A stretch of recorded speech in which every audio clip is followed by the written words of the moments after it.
오늘 주신 하나님 말씀은 신약성경 요한복음 8장 1절로 11절 말씀이 되겠습니다. 신약성경 요한복음 8장 1절로 말씀을 11절까지 받들도록 하겠습니다. 예수는 감람산으로 가니라. 아침에 다시 성전으로 들어오시니 백성이 다 나오는지라 앉으사 그들을 가르치시더니 서기관들과 바리새인들이 음행 중에 잡힌 여자를 끌고 와서 가운데 세우고 예수께 말하되 선생이여 이 여자가 간음하다가 현장에서 잡혔나이다. 모세는 율법에 이러한 여자를 돌로 치라 명하였거니와 선생은 어떻게 말하겠나이까? 그들이 이렇게 말하면 고발할 조건을 얻고자 하여 예수를 시험함이로라. 예수께서 몸을 굽히사 손가락으로 땅에 쓰시니 그들이 묻기를 맞이하니한지라. 이에 일어나 이르시되 너희 중에 죄 없는 자가 먼저 돌로 치라 하시고 다시 몸을 굽혀 손가락으로 땅에 쓰시니 그들이 이 말씀을 듣고 양심의 가책을 느껴 어른으로 시작하여 젊은이까지 하나씩 나가고 오직 예수와 그 가운데 섰는 여자만 남았더라. 예수께서 일어나사 여자 외에 아무도 없는 것을 보시고 이르시되 여자여 너를 고발하던 그들이 어디 있느냐? 너를 정죄한 자가 없느냐? 대답하되 주여 없나이다. 예수께서 이르시되 나도 너를 정죄하지 아니하노니 가서 다시는 죄를 범하지 말라 하시니라. 아멘.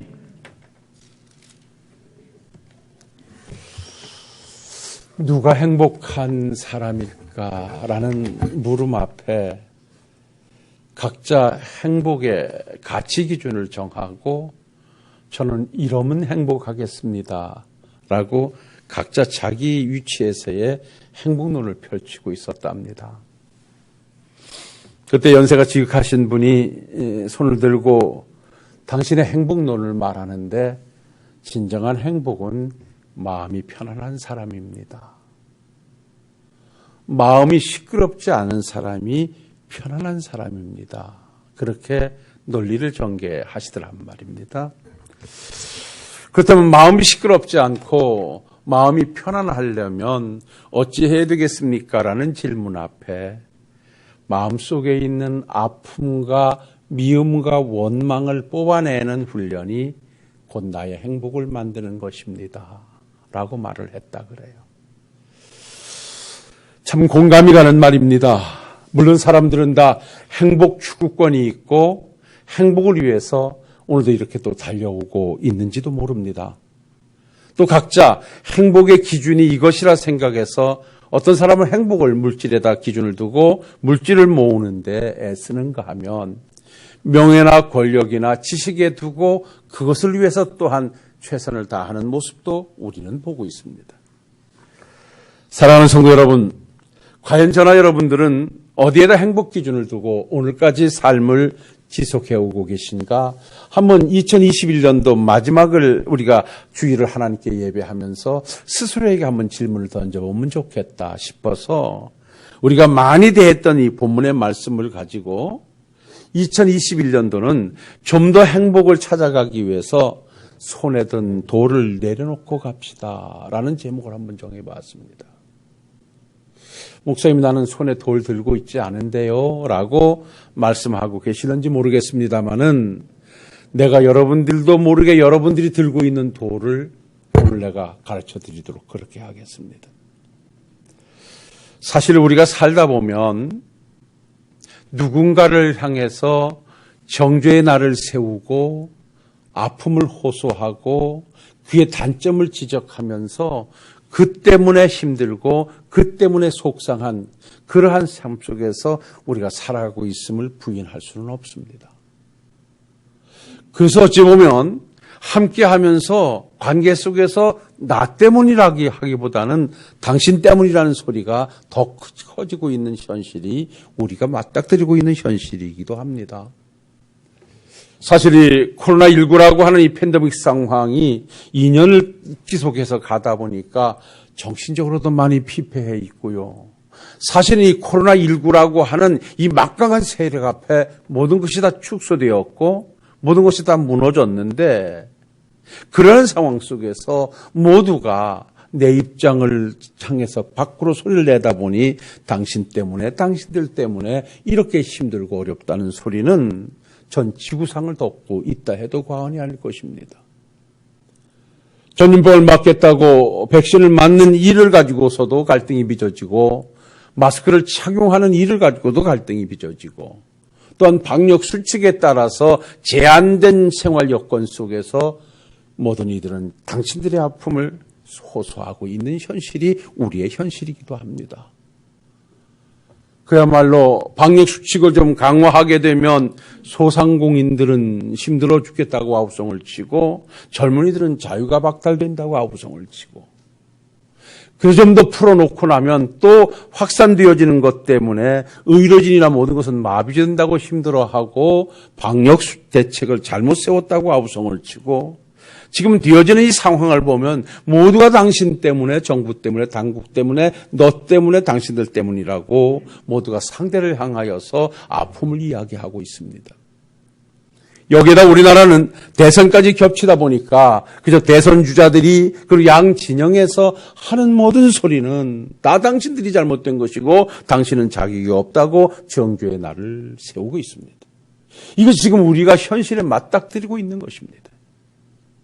그러다 보니까 나도 모르게 삶은 자꾸만 작아지고 그 삶 속에서 풍요로움을 누리고 행복을 얘기해야 할 우리들의 마음은 자꾸만 피폐해져 갑니다.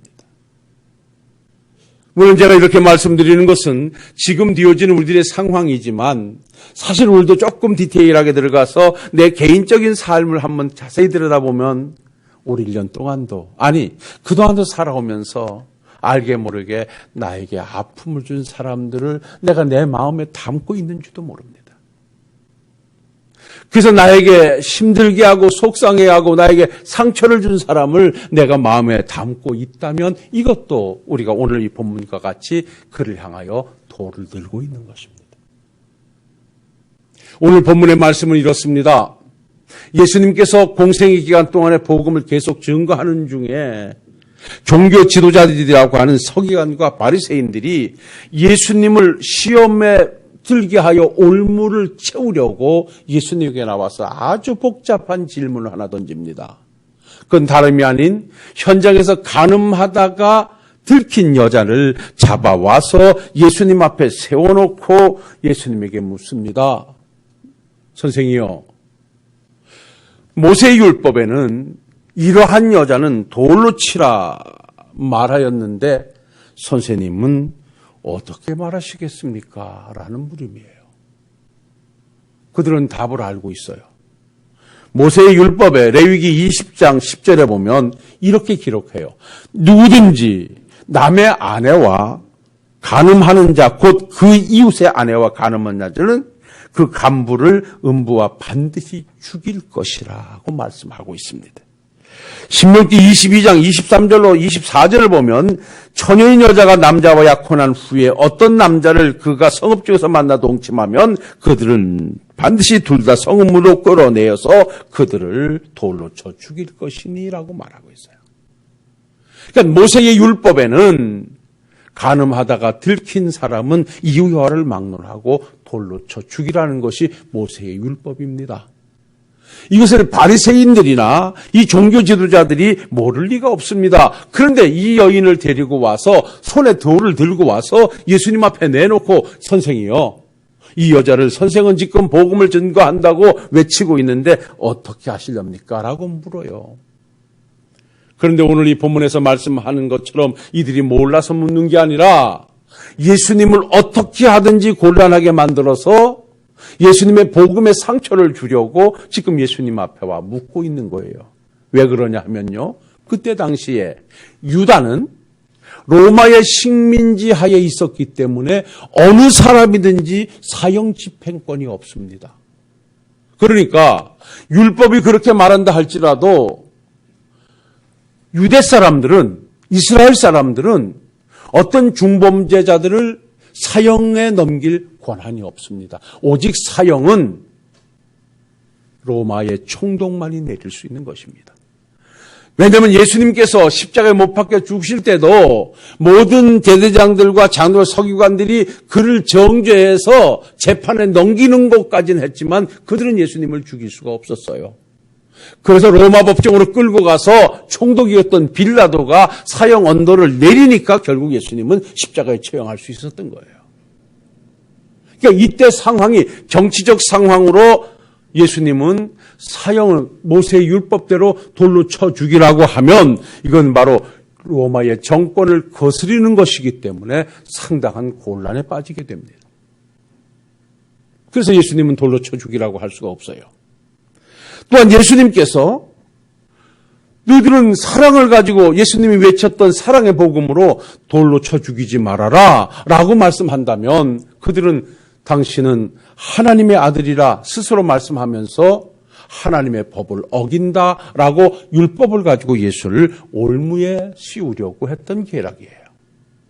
그러니까 우리 예수님은 돌로 쳐 죽이라고 해도 문제가 되어지고 사랑으로 용서를 하라고 해도 문제가 되어지는 이 난제한 상황을 가져와서 이들이 물을 때 우리 주님은 아무 말씀도 안 하시고 땅에 엎드려 글씨를 쓰신 후에 그들을 향하여 던진 한 말씀이 따라합시다. 너희 중에 죄 없는 자가 먼저 돌로 치라. 우리 주님은 아무 말씀도 안 하셨어요. 돌로 쳐 죽여라, 그러지 말아라 말씀하지 않고 주님이 던진 한마디는 너희 중에 죄 없는 자가 있으면 이 여인을 향하여 돌로 쳐 죽이라고 말씀을 합니다. 그리고 아무 말씀도 안 하시고 다시 글씨를 쓰고 일어나 보니 돌을 들고 있던 사람들이 그 돌을 하나 둘 내려놓고 그 여인의 곁을 다 떠나고 결국은 예수님과 현장에서 잡혀온 여인만 남게 됩니다. 그때 우리 주님께서 그 여인에게 묻지요. 너를 고발하고 정죄하던 사람들은 다 어디 갔느냐? 없습니다. 주님이 말씀합니다. 나도 너를 정죄하지 아니하노니 다시는 이런 죄를 짓지 말아라. 이것은 그 여인의 죄가 없다는 것이 아니라 우리 주님이 그 여인의 죄를 용서해 주시는 장면을 보게 됩니다. 사랑하는 성도 여러분, 오늘 우리가 가지고 있는 마음의 돌, 내 마음에 정죄의 돌이 있다고 하면 오늘 이 여인을 향하여 돌을 들고 왔던 자들을 향하여 우리 주님이 주셨던 너희 중에 죄가 없는 자가 먼저 돌로 치라는 말씀을 우리가 한번 깊이 나에게 주시는 말씀으로 받았으면 좋겠습니다. 나는 당신이 이것 때문에 못마땅하고 이것 때문에 불편하고 이것 때문에 시끄럽고 이것 때문에 불만이라고 하는 그러한 것이 1년 동안도 내 마음속 어느 한쪽인가 갇혀서 내 신앙의 발걸음을 멈추고 내 삶을 행복하게 만들지 못했던 것이 있다면 여러분들이요 2021년도를 마무리 지면서 다 내려놓고 던져놓고 새롭게 출발하실 수 있는 우리 식구들이 되시기를 주의 이름으로 축원합니다. 이웃을 향한 미움, 형제를 향한 미움. 사실은 이 아픔이라고 하는 것은 가까운 사람들한테 더 많이 받는 것이거든요. 예. 그냥 먼 사람이 나 욕하는 건 그래요. 그런데 가장 믿고 의지하고 피부치고 이런 사람들한테 받는 상처가 오래가는 상처거든요.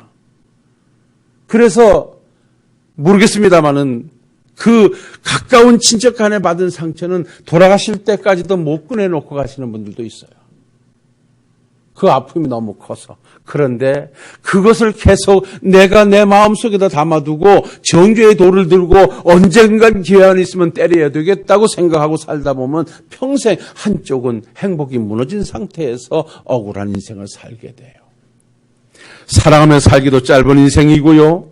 감사하며 살기도 더더욱 짧은 인생인데 우리 그렇게 어떠한 상황 때문에 허비할 시간이 내게 없음을 안다면 우리 이제 마음에 있는 돌을 2021년도에는 내려놓고 그러려니 하고 그럴 수밖에 없었고 왜 그랬을까 한번 깊이 들여보면서 한번 내 마음의 평안으로 한번 마음을 정화하는 복된 시간이 되시기를 주의 이름으로 부탁을 드립니다.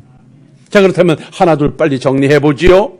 왜 우리는 내 마음에 내가 들고 있는 정죄의 돌을 내려놔야 되느냐라고 한다면 오늘 우리 주님께서 현장에서 가늠하다 잡혀온 여인을 향해 돌을 들고 왔던 자들에게 던졌던 한마디, 너희 중에 죄 없는 자가 돌로 치라. 이 말씀은 상대를 향한 돌은 죄 없는 자만이 들 수 있기 때문이라는 것입니다. 우리가 내려놔야 되는 이유가 거기에 있어요. 물론 경중을 따진다라고 하면 네가 더 맞아야 되고 대가 아픈 것이라고 얘기할 수 있습니다. 그런데 사실 따지고 보면 나도 살아가다 보면 그러면 나는 누구에겐가 돌에 맞을 짓이 없을까? 누구는 나에게 돌을 들고 있지 않을까? 분명히 들고 있을 것입니다. 우리 주님의 정신은 그렇습니다. 내가 누군가를 정죄한다면, 누군가를 돌을 든다면 네가 돌을 맞을 만한 모습이 없어야 죄 없는 자여만 하는데 죄가 있다면 그리할 수 없다는 부르짐입니다. 그래서 오늘 주님께서 너희 중에 죄 없는 자가 먼저 돌로 치라고 했더니 이들이 양심의 가책을 받았다 그랬잖아요. 여러분, 2022년도는 우리 무너진 마비된 양심을 되살리는 복된 한 해가 되시기를 주의 이름으로 부탁을 드립니다. 사람은요, 신앙 이전에 양심이 살아있어야 돼요. 여러분, 이 양심이 뭐죠? 사물의 가치를 판단하고요, 자기의 행위의 옳고 그름과 그리고 선과 악을 판단하는 기준이 양심이에요. 옳고 그름, 선, 악. 그래서 내가 나쁜 짓을 했을 때 가책을 받으면 양심이 살아있는 거예요. 내가 누구인가 나쁜 짓을 했을 때 아무도 모르게 혼자 했어도 마음의 가책을 받으면 그 사람은 양심이 살아있는 거예요. 그런데 이 마지막 세대가 보니까 양심이 다 묻혀 있어요. 죄를 짓고도 양심의 가책을 느끼지 않아요. 남을 아프게 해도 전혀 가책을 받지 않아요. 자기 유익에서 상대의 생명을 해놓고도 전혀 가책을 느끼지 않는 우리 한국, 이 나라, 이 세계의 현실을 바라보면서 정말 우리는 통탄하게 돼요. 그래서 사형제를 부활해야 되느니 여러 외침도 있잖아요. 왜? 양심이 전혀 발동하지 않는 사회가 지금의 사회가 아닌가 싶어요. 그래서 정말 믿음의 사람들은 스스로 나의 삶에, 나의 행동에 대해서 옳고 그름을 가지고 선과 악을 가지고 거기에서 내가 스스로 느끼고 발동할 수 있는 양심을 되살리는 일은 우리가 반드시 해야 될 일이에요. 그러니까 우리 주님께서 그 현장에서 들킨 여인을 향해 돌을 들고 왔던 자들을 향해서 너희들 중에 죄 없는 자가 돌로 치라고 했더니 그 순간 자기들을 보니까 양심의 가책을 느끼기 시작한 거예요. 아, 내가 들키진 않았지만 나도 돌에 맞아 죽을 생각, 돌에 맞아 죽을 짓을 했구나 라고 말하고 그들은 떠나게 됐던 거예요. 사랑하는 성도 여러분, 도저히 내가 이 돌을 내려놓을 수 없는 현실 앞에서 한번 조용히 나를 한번 돌아보십시오. 과연 나는 하나님 앞에서 어떠한 모습을 가지고 살았는가? 마태복음 7장 3절로 5절에 주셨던 말씀처럼 형제의 눈 속에 있는 티는 보면서 내 눈 속에 있는 들보는 바라보지 못하는 그러한 삶을 내가 살고 있지는 않았는가? 이러한 나를 향하여 오늘도 우리 주님은 말씀합니다. 형제의 티를 빼라고 말하기 이전에 내 눈 속에 있는 들보부터 빼내라. 그리하여 형제 속에 있는 티도 빼라고 할 것이라고 말씀하고 있으니 우리 모두 내가 들고 있는 돌을 내려놓기 위해서도 내 양심을 통해서 내가 돌 맞을 일은 없는가 한번 살펴보면서 올 한 해도 내가 손에 들려 있는 돌을 내려놓고 새롭게 가볍게 출발하실 수 있는 우리 식구들이 되시기를 주의 이름으로 부탁을 드립니다. 그리고 우리가 두 번째로 찾아가 본다면 우리가 형제를 향해 들었던 돌을 내려놓아야 할 이유는 내가 첫 번째에서 말씀드렸듯이 내가 누구에겐가 돌을 들고 있다면 그도 나를 향하여 돌을 들고 있음을 알아야 됩니다. 내가 누구를 미워하고 있는데 그 사람이 나를 이뻐할 리가 없습니다. 우리는 왜 그러냐고 말합니다. 그러면 그러기 전에 과연 나는 그를 향해서 어떤 스탠스를 취하고 있는가를 한번 보셔야 됩니다. 그래서 마태복음 7장 1절로 5절에 이런 말씀을 줍니다. 비판을 받지 아니하려거든 비판하지 말라. 너희가 비판하는 그 비판으로 비판을 받을 것이요 너희가 헤아리는 그 헤아림으로 너희가 헤아림을 받을 것이니라고 말합니다. 비판을 받지 않으려면 비판하지 마라. 여러분 이거 한번 훈련해 보십시오. 나 해봤거든요. 누구라고는 말 안 해요. 별로 나를 좋아하지 않는 사람을 내가 항상 참 대단하십니다. 고맙습니다. 그랬어. 근데 한 1년 가니까 그 사람이 나보다 먼저 그래요. 목사님 고맙습니다. 대단합니다. 그래. 뭔지는 몰라. 여러분, 바꾸는 것은요. 나로부터 출발하면 바꿀 수 있습니다. 상대가 바뀌어주기를 바라면 여러분 절대 바뀌어지질 않습니다. 항상 말씀을 드려요. 어디에선가 못마땅할 때 그 상대를 향해 바로 하라고 말하기 전에 내가 바로 스탠스를 취하면 상대로 바로 쓰게 되어 있습니다. 응? 상대가 나한테 자꾸만 말을 그냥 편하게 해요. 근데 그게 거슬려요. 예를 들어서. 그러면 그 사람한테 항상 정중하게 대화하십시오. 인사하십시오. 내 경어를 쓰십시오. 한 몇 번 가면 그 사람도 나와 똑같이 대화를 하게 되어 있어요. 여러분 내가 어떻게 했느냐가 상대를 무너뜨릴 수도 있고요. 관계를 아름답게 가져올 수 있어요. 그래서 우리나라 속담에 가는 말이 고와야 오는 말이 곱다 그랬어요. 내가 누구인가를 향하여 정죄의 돌을 들고 있는데 미움의 돌을 들고 있는데 내가 그를 향하여 아픔을 얘기하는데 그가 나를 향하여 좋은 얘기해 줄 리가 없습니다. 그래서 우리는 상대를 향한 정죄의 돌을 내려놔야만 나도 평안하고 그래야만 나에도 삶이 주어진 삶이 행복으로 만들어져 가는 거예요. 성경은 말씀합니다. 하나님을 스스로 속이지 말라고요. 업신여기지 말라고요. 하나님은 무엇으로 심든지 심는 그대로 거둘 것이라고 갈라디아서 6장 7절에서 말씀해요. 내가 상대를 향하여 뭘 심냐에 따라서 그에게 반응은 오게 돼 있는 거예요. 내가 정죄의 돌을 들고 있는 한 그 역시 나를 향하여 그 돌을 내려놓지 않을 거예요. 내가 내려놓을 때 그 역시 내려놓는다는 사실을 아시고 미움을 사랑으로 한번 바뀌어내기 위해서 여러분들의 노고가 있다면 여러분들은 분명히 든 돌을 내려내야 할 이유가 만들어질 것이니 여러분 손에 들려있는 돌을 오늘도 내려놓고 또한 새롭게 출발하시기를 다시 한번 주의 이름으로 부탁을 드립니다.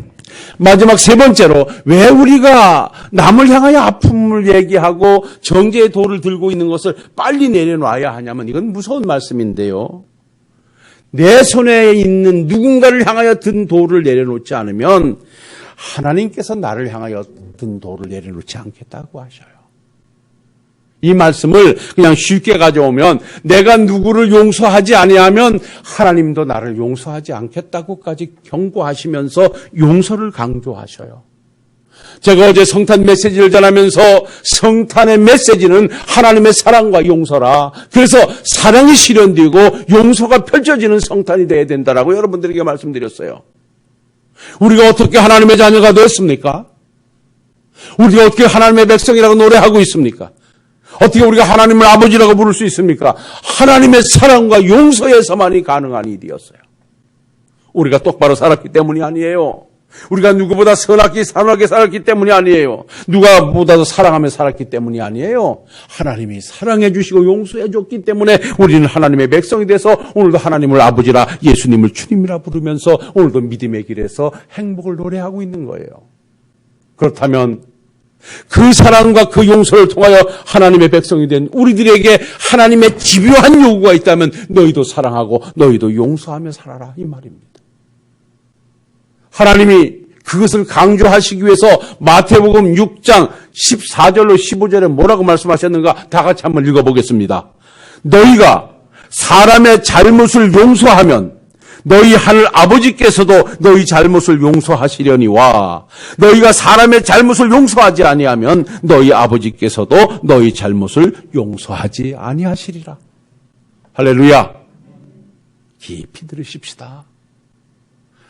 저 사람 용서해 주기 싫어요. 그래도 용서해야 될 이유가 있다면 하나님으로부터 용서받아야 되기 때문에.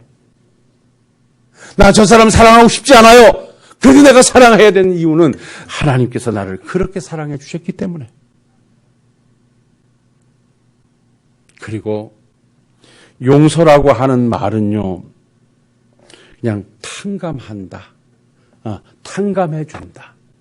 그리고요, 조금 더 디테일하게 들어가면요, 풀어서 해방시켜 준다는 의미예요. 이 말이 뭐냐? 제가 언제 그랬죠? 사람은 마음속에다가 감옥을 어떤 사람은 한 10개도 만들어 놓고 어떤 사람은요 2개도 만들어 놓고 그렇게 살아간대요. 그래서 이놈을 독방에다 집어넣고 이놈은 여기다가 집어넣고 그래서 평생 내 마음속 감옥에다가 나에게 아픔을 준 사람을 여기다 가둬놓고 있는 거야. 게다가 언젠가는 또 꺼내놓고서 또 미워하다가 또 가둬놓고 평생 마음의 감옥을 가지고 살면 행복은 없어. 그래서 용서는 뭐냐? 그 안에 있는 것을 풀어내서 해방시켜주는 거야. 그가 잘했기 때문이 아니라 그를 가두고 있으면 내가 힘드니까, 시끄러우니까, 또 하나님이 그렇게 안 하면 하나님이 나를 가둬버리겠다고 하시니까. 그래서 용서하며 살아야 되는 이유가 거기에 있어요. 그래서 손에 든 돌을 놓아야 할 이유가 거기 있어요. 믿어지고 은혜되면 아멘 하십시다. 힘드신 일이에요. 이것은 감정과 관계된 것이고 마음에 받은 상처이기 때문에 풀어내는 일이 그렇게 쉽지는 않아요. 그래서 울어야 돼요. 그래서 하나님께 호소해야 돼요. 하나님이 이 마음을 좀 열어달라고, 하나님이 이걸 풀어달라고. 그래서 우리는 기도해야 돼요. 애써야 돼요. 우리 2021년도를 마무리하면서 만에 하나 내 입에서 내 마음에서 뭔가를 향하여 불평과 불만에 간 원망의 돌을 들고 있다면 여러분들이요 다 함께 내려놓고 2022년도는 좀 더 편안한 마음을 가지고 주의 사랑 가슴에 품고 용서하고 사랑하면서 함께 멋진 행복을 만들어 가실 수 있는 우리 성도님들이 되시기를 주의 이름으로 축원합니다. 축원합니다. 걸어가시고 내려오신 아버지 하나님 고맙습니다. 종부터 마음에 든 돌을 내려놓게 하옵시고 우리 성도들 다 함께 내려놓고 하나님의 말씀을 따라 오늘도 내일도 그 길을 가게 하옵시고 그래서 종들의 마음이 평안하게 하옵시고 이 나라가 안정되게 하옵시고 당신들이 잘못했다 말하기 전에 내가 잘못했음을 고백하는 멋진 모습 있게 하시고 무너진 마비된 양심이 되살아나는 우리 민족 우리들이 되게 하옵소서. 예수님 거룩하신 이름으로 기도하옵나이다. 아멘.